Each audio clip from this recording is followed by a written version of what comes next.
Hello everybody, this is Daniel Wang and we're here in HHV Record Shop in Friedrichshain, Berlin. We are presenting to you 4 special episodes of Wax Wonders. Of course we present music to you quite often, but this month we want to show you some records with an emphasis on artists which have something to do with our LGBTQ, gay, lesbian, trans, etc. Pop music history. And even though in June and July we mostly think of parties and people taking off their clothes and people wearing rainbow flags, let's not forget that there were many struggles and many artists who from 100 years ago until now gave us music and put a voice to this feeling that a lot of us have in our hearts and that we're luckily able to live out freely today. So, welcome to Wax Wonders.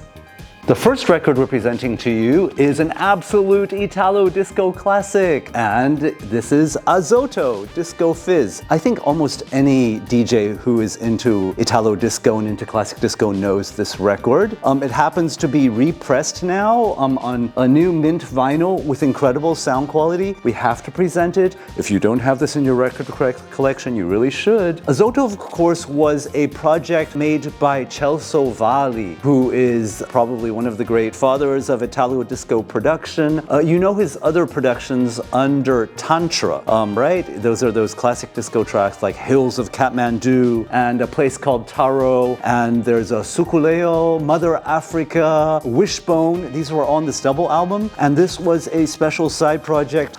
Just for the record cover alone, how camp can you get? A woman being squeezed out of a toothpaste tube here. The year is 1979, recorded in Milan, Edizioni Musicali Eliseo here, and reissued here in 2018. All we can say is, besides these classic grooves like Any Time or Place and Exalt, Exalt, the main title track, San Salvador, obviously is one of the great classics for the dance floor. Just play it anywhere, anytime. San Salvador, do do do do do do do do do do. San Salvador.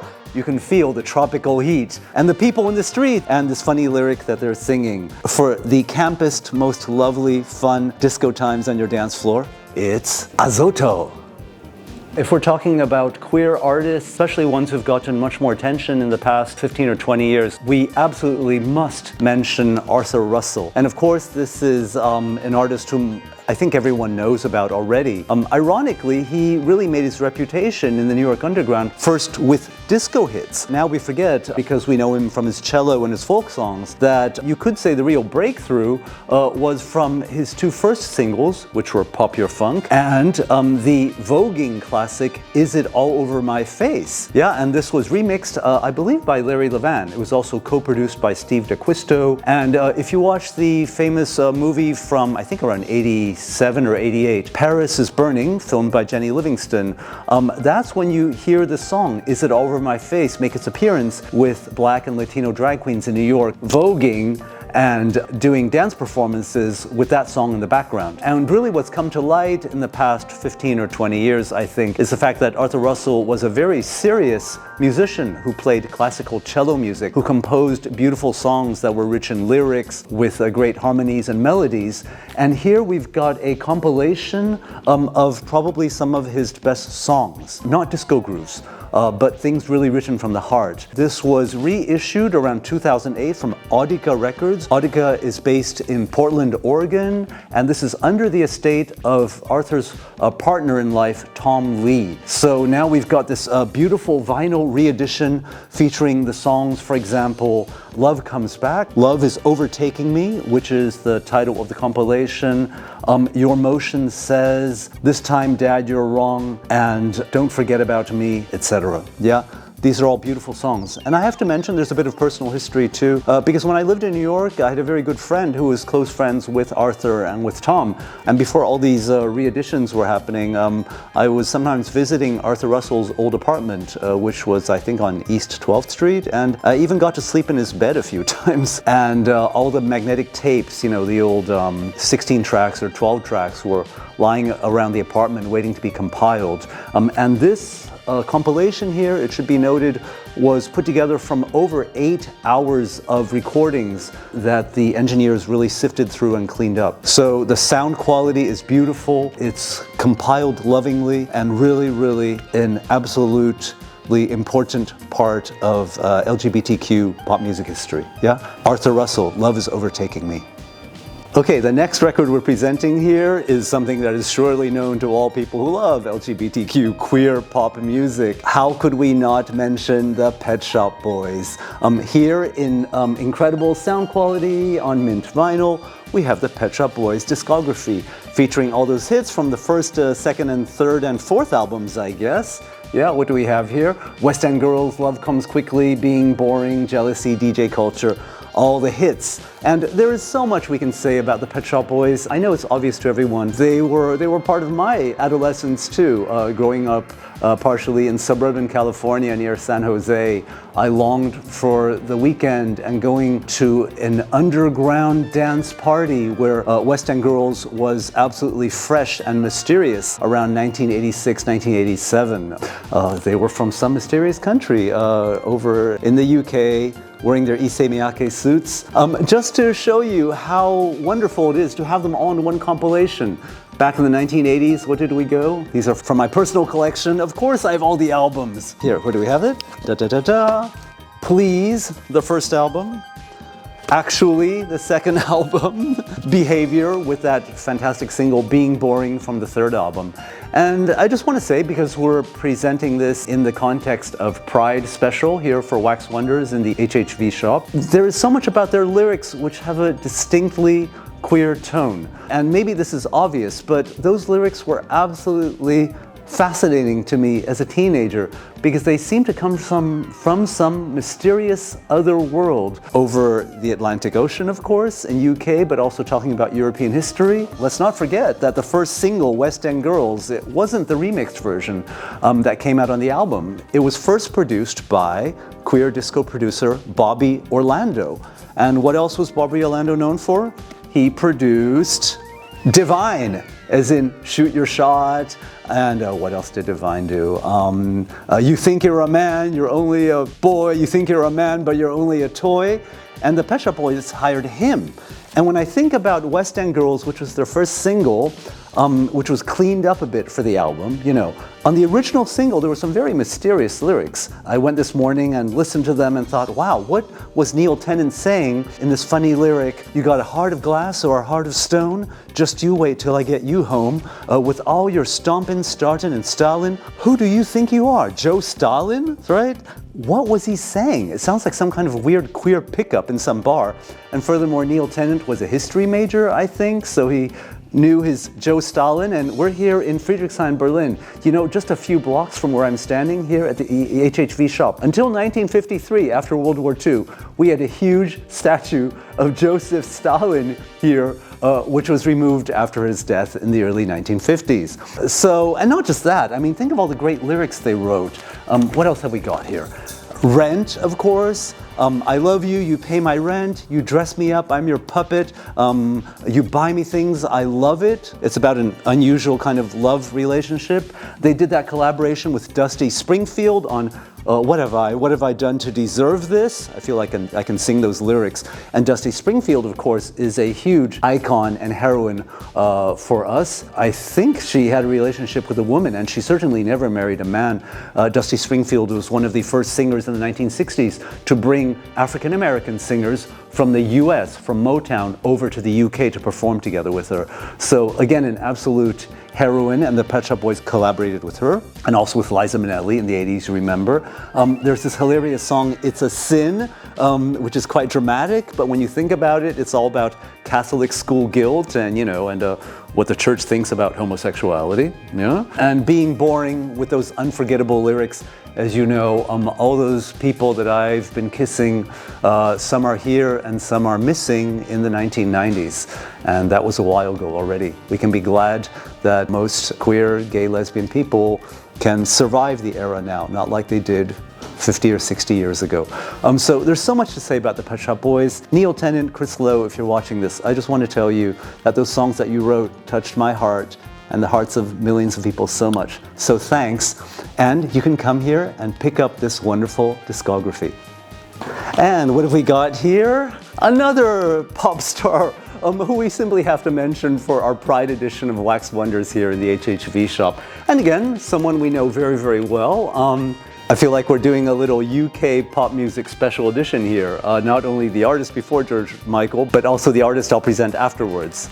Again, there's so much we can say about George Michael too. And we all know at the end of his life, you know, through the, would you call him a scandal?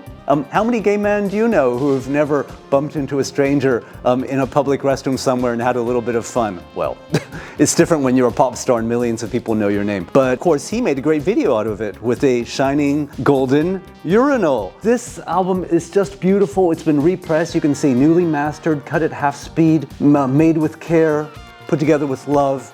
And again, from my own personal history and any person who listened to this music in the 1980s, here we've got my own copy. I always treasure it. Here we've got the single, oh God, this is the album with I Want Your Sex. What was that funny lyric? Sex is natural, sex is fun. Sex is best when it's one-on-one. Of course, in Berlin, some people do it with a few more. Of course, and this, how could we forget this, and Club Tropicana, Bad Boys, and the Wham rap, and it's all so much a part of pop music history. But there's something I want to say about George Michael. I think everyone knows. First of all, he was just an incredibly sweet guy. And only after his death, which is, it's been what, 10 or 15 years now? It's been a while. I think he was 58. He didn't live very long. Maybe you know that he gave tons of money to charity and helped out strangers, and all this came to light after he passed away. This is somebody with only kindness in his heart. And he was not this shining blonde British, how do you say, golden boy in his own mind. There's a great biographical film about him. If you watch it, it's really touching. I saw it here in Berlin at a queer film night a few years ago, and he talks about being a Greek Cypriot immigrant in the UK, and his mother worked in the fish market selling fish. And she came home every night with the smell of fish on her hands, which she couldn't wash off. And George Michael talks about how he simply dreamed of getting away from that working class life and traveling the world and finding love. It's so amazing. There's one thing I want to say also about his voice, and that's just, it's not only that the music that he made was so beautiful, I think there's something special because his voice had something uniquely feminine about it. And maybe this is a kind of musicological analysis. I've often thought, listening to George Michael's voice, that he sounds like a woman having a non-stop orgasm. And I mean that with all respect, you know, not disparagingly, not as a joke. There's something that we call blue-eyed soul music, and although George Michael had brown eyes, we're talking about, excuse me, white people who can sing with soul. You know, it's something we don't see so much nowadays, or we see a kind of put-on version. But when you think of the great 80s pop music, and I'm talking about George Michael, but also Lisa Stansfield, Simply Red, maybe a lot of UK artists, they were people who weren't afraid to go into their own hearts, to pull out a voice, which sometimes sounded like African-American artists, like great Motown artists, but they also put their own spin on it. And that's to say that when they're singing, there's a sexuality and sensuality which they're not hiding, which they really let shine through. And when you listen to this, I think of George Michael with man and woman coming together in one voice, which give it a special tenderness. So here is this beautiful re-edition of the Faith album by George Michael. And for the final record we're presenting for HHV Wax Wonders Pride Edition for June-July 2026, an undeniably queer artist here in our used record section. It's Boy George and Culture Club. What year is this from? I think so. 1983, my God, the things they were doing in the early 1980s. Boy George needs no presentation. I think everyone knows him. But again, this is truly, I don't want to say an underrated gem, but people have forgotten a little bit how wide-reaching, how ambitious pop music could be. And just to show you again how much this is a part of my own personal, every queer person's discography here. These are the records I've kept at home ever since my adolescence. The first album, Kissing to Be Clever, remember? Do you really want to hurt me? Do you really want to make me cry? Singing for you. The second album, right? Karma Chameleon, you come and go, you come and go. Part of my adolescence, part of everyone's adolescence. Number 3, remember this album where they didn't have much commercial success. Boy George was suffering personal problems. War is stupid. People are stupid and love means nothing in some strange quarters. And then he sang in Japanese, Senso Hantai. We oppose war, we oppose killing. Wasn't afraid to make a political statement even then and wear a crazy red wig and look like a drag queen, as he said, accepting his Grammy Awards in the US. Even the 4th album, Move, Move, Move Away. God, they looked amazing. The styling was incredible. So just want to say, you know, because we're talking pride and we're talking LGBTQ history, I think this record is something that we need to revisit. And this is a personal message from me because yes, we live here in Berlin, the queer capital, the techno capital of the world, we can still say, where a very open social atmosphere allows for people to develop themselves, search for their identity, find out things about themselves in their hearts, in their bodies that they perhaps didn't have a chance to. And I think living here now for over 20 years, almost 25 years now, I've met so many people who come from all around the planet. Some come here for a week, some come here to stay. But I think, strangely, in year 2026, certain parts of queer identity and queer expression have been fixed. And we imagine that we go out to a club wearing only certain colors, wearing only black, wearing only blue, trying to look hard, trying to look sexual, with our tattoos and piercings and, you know, and all those outward signs. And I think it's most amazing to look back on this era without false nostalgia and look at this incredible person who is Boy George, who was so unafraid to express his individuality and do so not using fixed stereotypical motifs, but instead to explore it through all different cultural musical genres. Because if you listen to this album, which is lying right here in this shop at HHV, the whole thing is just an acoustic marvel with Boy George's indelible voice. And I just want to say, I was so crazy for Culture Club as a teenager. I think around 2008, I actually shared a stage with Boy George as DJs. I was his warm-up DJ for a gig here in Berlin, and I got to meet him and take a picture too. I waited almost 30 years from about 1980 something to 2008 to meet my hero. Yeah, so as we enter Pride Month 2026 without false nostalgia, let's think of the fact that in our pop music history here, it wasn't always just one thing, and people didn't wear only one color and have one conception of sexuality or of how queer music should sound. Here at HHV, we can explore all those different colorful variations. Thank goodness for that.